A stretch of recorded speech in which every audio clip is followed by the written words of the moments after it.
I'm a big fan of the vibraphone. It's probably my favorite instrument, and I've learned a lot of repertoire for it.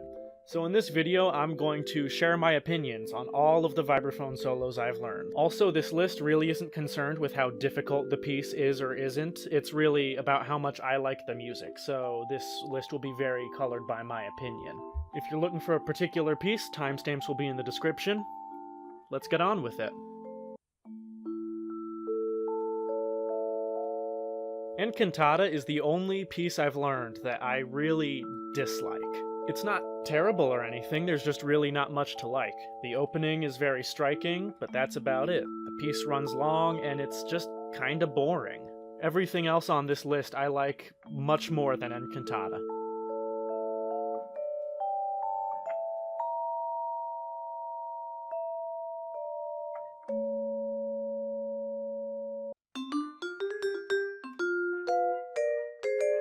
Almost Blue is a very easy vibraphone solo. I like to call it baby's first vibraphone solo.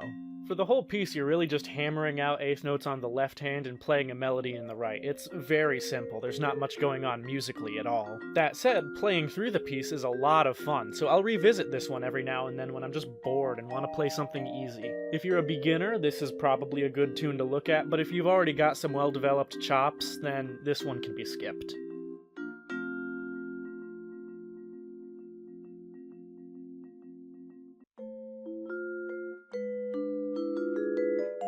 Good Vibes is a fun, very challenging piece. It grooves hard, and it's cute, but I think it's held back by how repetitive the piece is. It just kinda goes long. I usually like these jazzy solos, but for reasons I can't quite articulate, I just personally don't gel with the piece.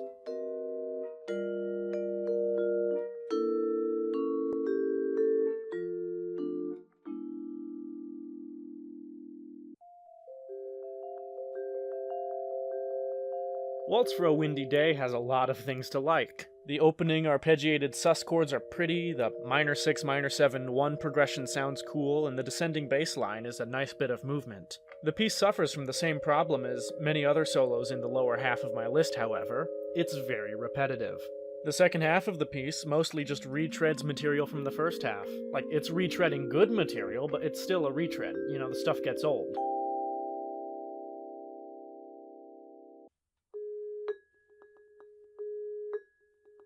A Light at the End is a really interesting and really nice piece, but it suffers due to its length. The opening texture is really interesting, involving playing on the nodes, mallet muffling the bars, and really leaning into that minor second interval.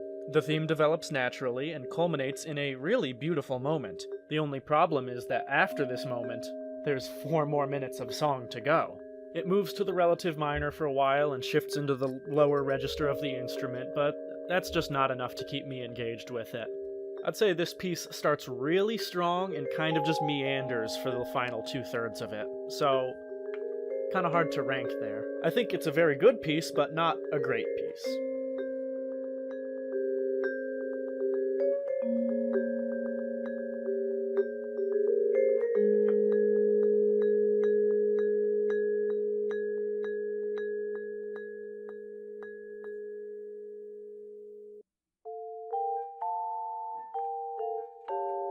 Guaraldi's Christmas Time Is Here is a gorgeous tune, and Primatic preserves the beauty in arranging it for solo vibraphone. The chord voicings are rich and jazzy, and the melody atop is just lovely.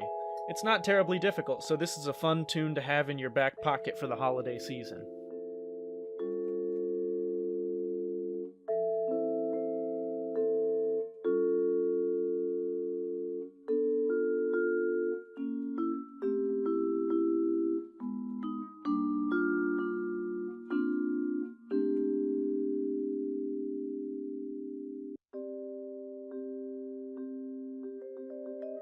Most of the vibraphone solos I've learned are cute, fun, not very serious pieces of music. Blues for GIlbert is different. The piece is sorrowful and emotional.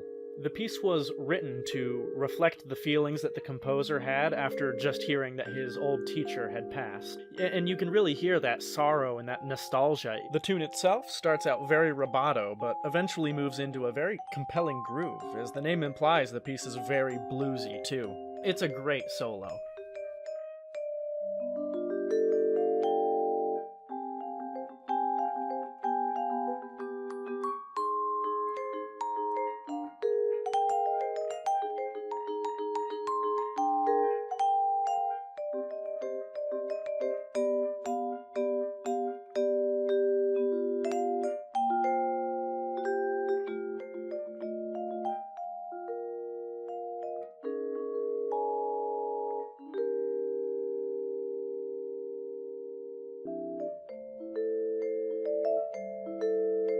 Mayflower is a fairly easy piece whose best quality is how it moves from a focus on harmony to a focus on melody, then back to harmony. While the key is in D, things move very slowly, and the harmony is dense, dissonant, and for lack of a better word, kind of weird.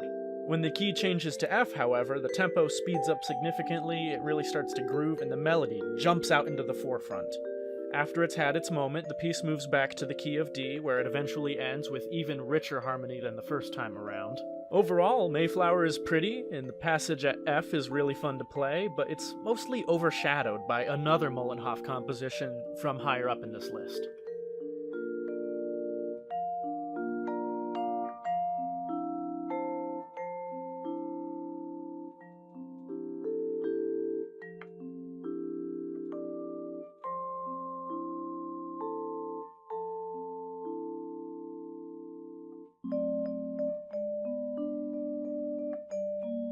Found in Rosauro's Vibe, Etudes, and Songs book, My Dear Friend is a fairly understated piece with a heavy emphasis on mallet muffling technique. The piece opens with a beautiful use of minor chords with a major sixth, which, if you don't know, is one of my favorite colors in music. I typically skip the repeat in this piece because it can run kinda long, but other than that, it's a lovely tune. The melody is nice, the harmony is nice, it's just a nice tune.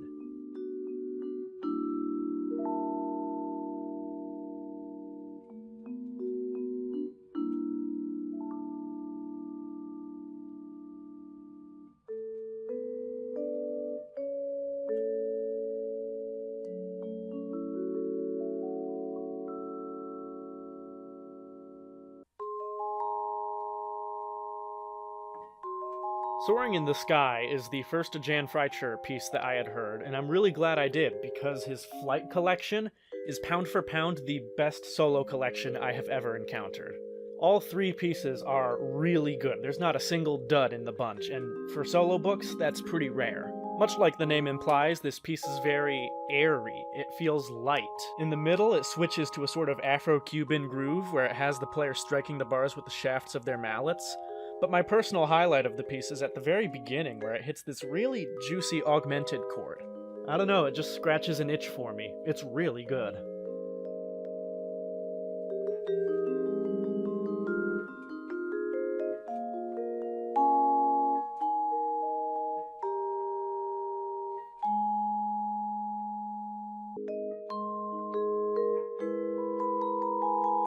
Liberatorium is a fairly slow and very pretty piece. It's got some very bluesy harmony, which complements the dancing melody beautifully. The ending of the piece brings back the opening motif, but with much more energy, and it makes for a great moment. It's a good piece.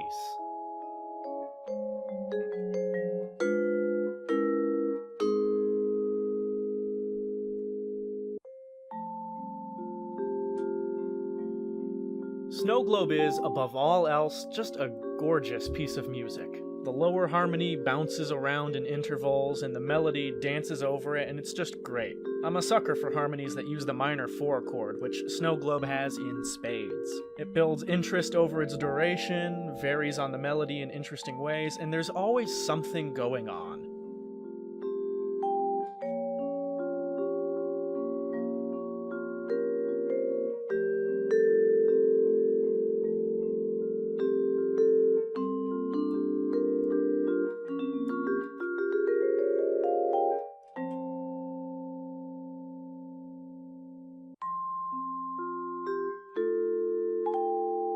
Alteratorium is a tremendously bluesy and beautifully written piece.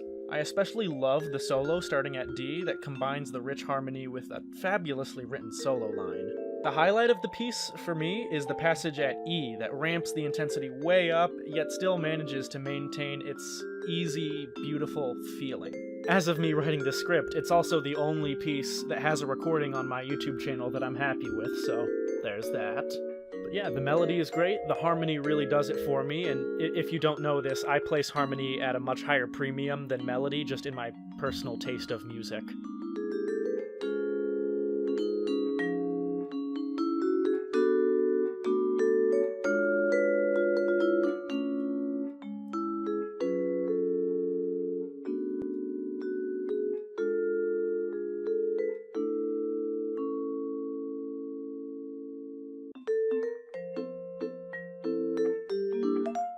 A Little Jazz Waltz is my second favorite vibraphone solo, and it has a great deal of personal significance to me.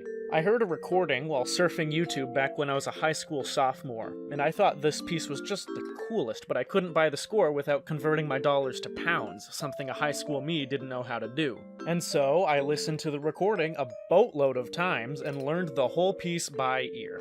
Don't worry, I've since bought the score.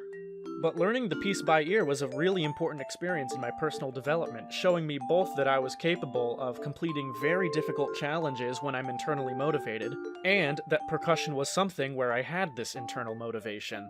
Stories aside, this piece is just so much fun. It is a blast to play through, it's cute and fun to hear, it's very challenging, but fun challenge, not annoying challenge. I don't know, the music speaks for itself, and boy does it, because it is awesome. I love this one so much.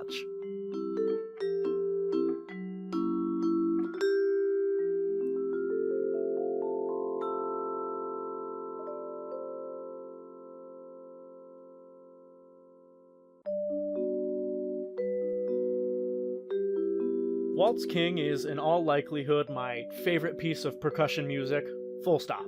No other song has had such an impact on my personal development, nor have I found a song that's as pretty as Waltz King. It's a fairly easy piece to play, which works to its advantage, freeing up the player to fully focus on expression, voicing dynamics, and all the other nuances that make a performance great. I love how the simple C major melody happily bounces along, supported by some surprisingly rich harmony. I can and have talked at length about how much this piece means to me and why it's so great, but for this video, I'll leave it at that. And those are all of the vibraphone solos I've learned so far. If a solo is missing from this list, that's not any kind of statement for the quality of the piece, it just means I haven't learned it. I'm Nathan Dufresne, and this has been a ranking of all my vibraphone solos.